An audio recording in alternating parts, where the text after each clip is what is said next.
French sailors believed Britain would not fire on an Allied fleet.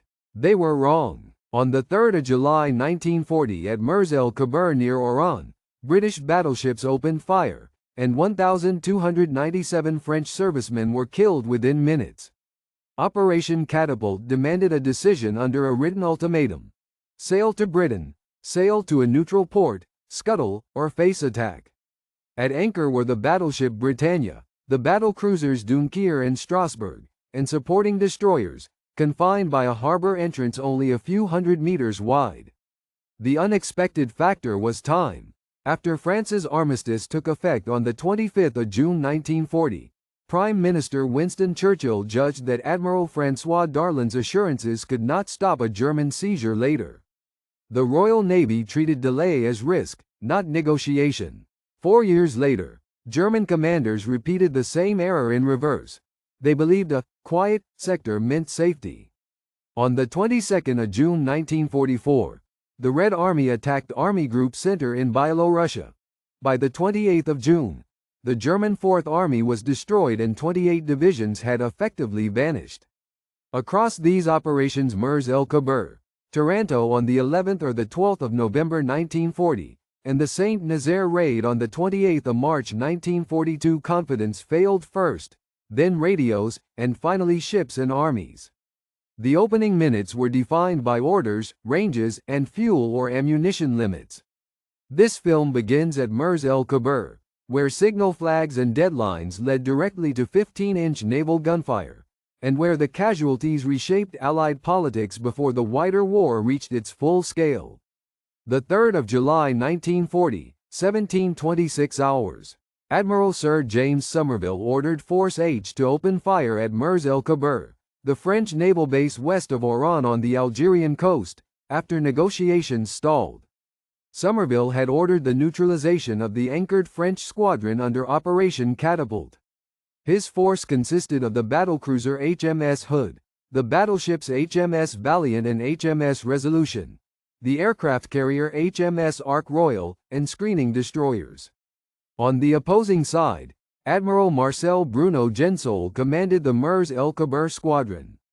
In the harbor lay the battleship Britannia, the battlecruisers Dunkirk and Strasbourg, and multiple destroyers and auxiliaries. Their ships were moored close together inside a confined roadstead.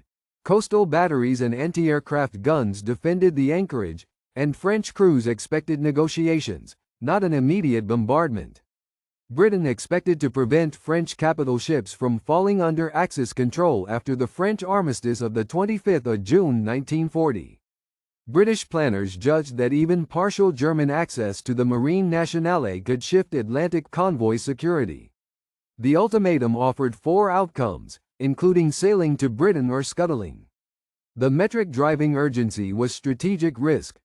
One modern battleship used against convoys could force rerouting and escort diversion across thousands of nautical miles.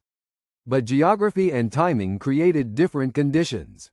The harbor entrance restricted maneuver, and ships at anchor needed time to raise steam before getting underway. A single delay of minutes affected whether a ship could clear the breakwater under fire.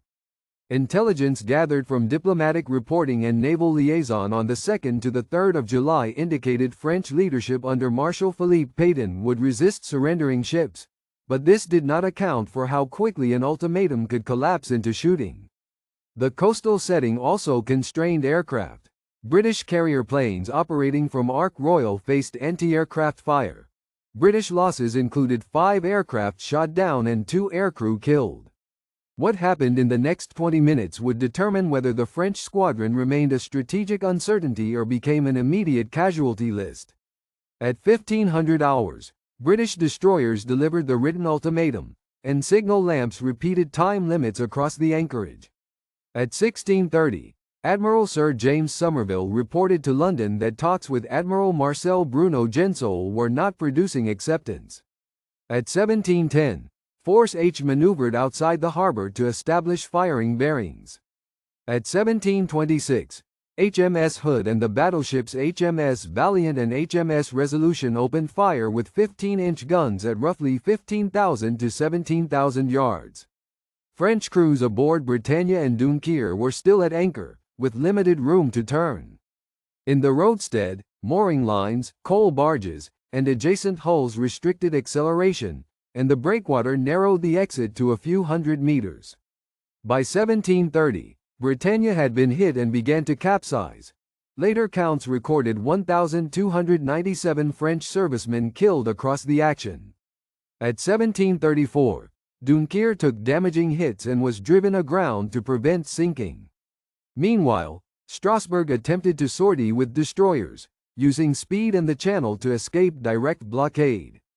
British carrier aircraft from HMS Ark Royal pressed attacks, but anti-aircraft fire shot down 5 aircraft.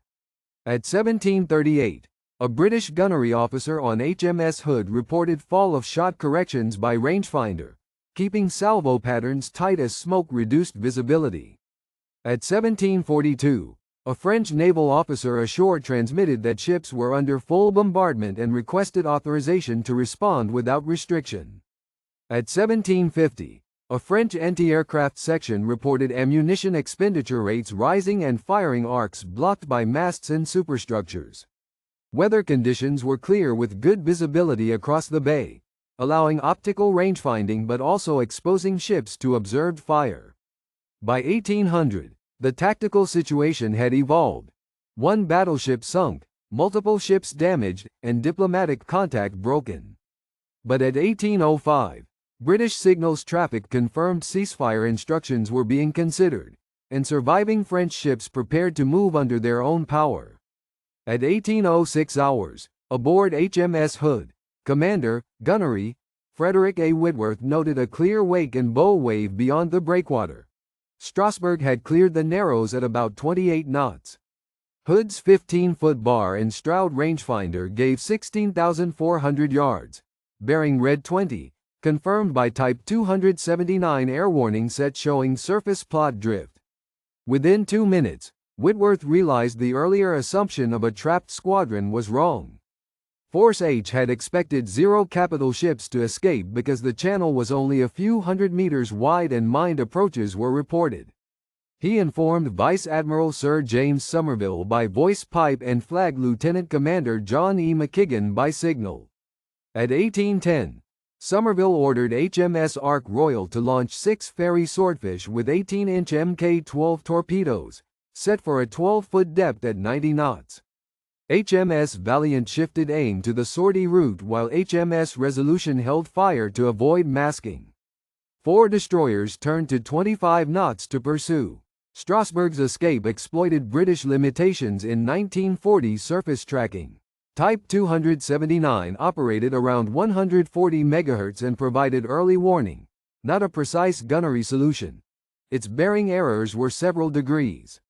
Optical rangefinding degraded as smoke thickened, and Hood's 15-inch MKI shells required accurate spotting at 15,000 to 18,000 yards. Strategically, 1 battlecruiser escaping mattered because British planning assumed Catapult would remove 4 major units at once. Instead, Strasbourg plus 5 destroyers remained an operational force. This resembled the earlier German breakout at the River Plate in 1939. Where a single cruiser shifted convoy routing across thousands of miles. Post-action evidence appears in ADM 199-214, Force H War Diary, which records at 1808, Strasbourg observed steering east at high speed, visibility intermittently obscured by smoke. Somerville's 3 July signal to the Admiralty noted that torpedo aircraft were launched at once, yet could not regain contact before dusk, confirming tracking limits. HMS Hood maintained 27 knots on an easterly line, but the range opened from 16,400 to 20,000 yards within 10 minutes, pushing gunfire beyond reliable correction. Strasbourg and the destroyers fired sporadically, then used the coast to reduce observed splashes. By 1825, British reports listed no additional hits on major units, while French ships increased separation to over 8 nautical miles. At 1830, Vice Admiral Sir James Somerville ordered a revised pursuit. Ark Royal to keep 2 Swordfish sections airborne for shadowing, while Captain Cedric Holland's destroyer screen refueled by rotation to maintain 20-knot station. The original plan had been to withdraw west after neutralizing ships at anchor. Now Force H had to allocate fuel, ammunition, and daylight to a moving target. By 2000, Strasbourg reached open water and later arrived at Toulon with most of her escort intact. British losses remained 5 aircraft and 2 aircrew, unchanged, yet the strategic outcome shifted. One capital ship survived Catapult. Post-war French naval staff calculations credited the escape to roughly 20 minutes of steam-raising advantage and the Channel's temporary smokescreen. The full implications would only be understood when classified files were opened decades later. Documents recovered in 1998 revealed that Force H's opening salvos were shaped by a navigation error, not just resolve.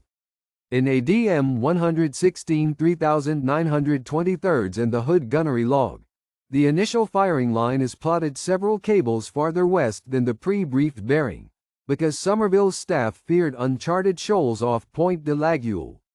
That caution lengthened the range and increased the danger space inside the anchorage, where shells skipped and burst among clustered holes. The official narrative emphasizes political urgency. These charts show seamanship risk actively constrained gunnery choices. Medical and damage control records show a harsher limitation aboard the French ships than the post-war summaries imply. The Marine Nationale report on Dunkerque, later filed at Service Historique de la Défense, gives 1,210 casualties at Mers-el-Kébir but also lists only 38% of anti-aircraft ammunition immediately accessible, with key lockers sealed under peacetime stowage rules. Engine room logs indicate Strasbourg raised full power while 2 destroyers could not exceed 18 knots for nearly 30 minutes. That mismatch, roughly a 55% speed gap, shaped the escape column and left slower escorts exposed. For decades, it was believed Mers-el-Kébir was a clean binary. Accept the ultimatum or be destroyed. However, declassified files in 1967, including Cab 66/9 and Somerville's signals, showed London repeatedly altered deadlines while fearing a German move on Toulon. In his 1993 study, Arthur Martyr argued the firing decision was strategically rational but tactically mismanaged, because the negotiations were filtered through intermediaries and misread French command etiquette.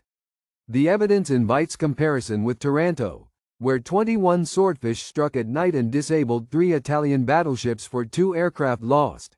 At Oran, daylight gunnery killed 1,297 yet left Strasbourg operational. Current consensus treats Catapult as coercive diplomacy backed by force, not pure preemption, though debate remains over whether a longer ceasefire window could have secured internment. Researchers still mine the National Archives at Kew and the Freiburg Military Archive for liaison traffic and naval intelligence assessments. Enseigné de Bissau Pierre Le Goff, age 24, gunnery officer in destroyer Mogador, faced the moment the anchorage became a furnace. In his letter dated 4 July 1940, preserved in the Service Historique de la Défense, he wrote, Nous tirions sans voir, et l'eau brûlée autour du navire. When a 15-inch hit detonated Mogador's aft depth charges, he ordered the after magazine flooded, trading propulsion for survival. The ship lost steering and drifted, but the action prevented a secondary explosion that would likely have killed the remaining 80 men aft. Le Goff was evacuated with shrapnel wounds, returned to duty at Toulon in 1941, and after 1942 joined the Forces Navales Françaises Libres.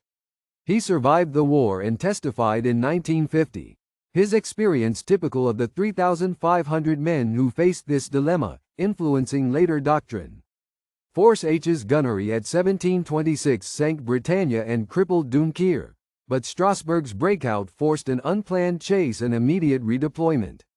Somerville expended roughly 330 heavy shells and kept Ark Royal cycling 6 swordfish foreshadowing, consuming fuel that had been allocated to a westward withdrawal. British staff estimates for a harbor action assumed under 300 French dead. The recorded 1,297 killed was over 4 times higher, while British casualties stayed at 2 aircrew, an imbalance that hardened French opinion and complicated liaison for weeks. Months later, The escape and the bloodshed reshaped policy. By the 20th of July 1940 the Admiralty issued tighter rules for ultimatum timing, and by the 9th of November 1940 carrier air attack doctrine was prioritized over daylight close-range bombardment. Operations planned for the 4th of July 1940. A clean follow-up neutralization at Oran occurred on the 6th of July 1940, a difference of 48 hours, when Ark Royal's aircraft struck Dunkirk again, confirming the shift toward air-delivered finishing blows. Historian Arthur Martyr calculates that if Strasbourg had not escaped the anchorage on the 3rd of July 1940, the Admiralty would have released Force H 2 days earlier, accelerating Atlantic convoy escort availability by roughly one cruiser week and reducing the July escort deficit in the western approaches. The consensus now treats Mers-el-Kébir as strategically effective but diplomatically costly. It removed immediate uncertainty over most French heavy units, yet it delayed collaboration with Vichy naval officers until late 1942. Measured against Taranto, the metric is efficiency. Taranto disabled 3 battleships with 21 aircraft and 2 losses. Oran sank 1 battleship and poisoned an alliance. Pierre Le Goff returned to Toulon in 1945 and stayed in the French Navy, later serving as a gunnery instructor at École Naval in 1948. In a 1970 recorded interview he said, "Nous avons appris que les minutes tuant autant que les obus." He retired as capitaine de frégate, lived in Brest, and died there in 1994. His service file notes Mogador's flooded magazines as the action that prevented a mass detonation.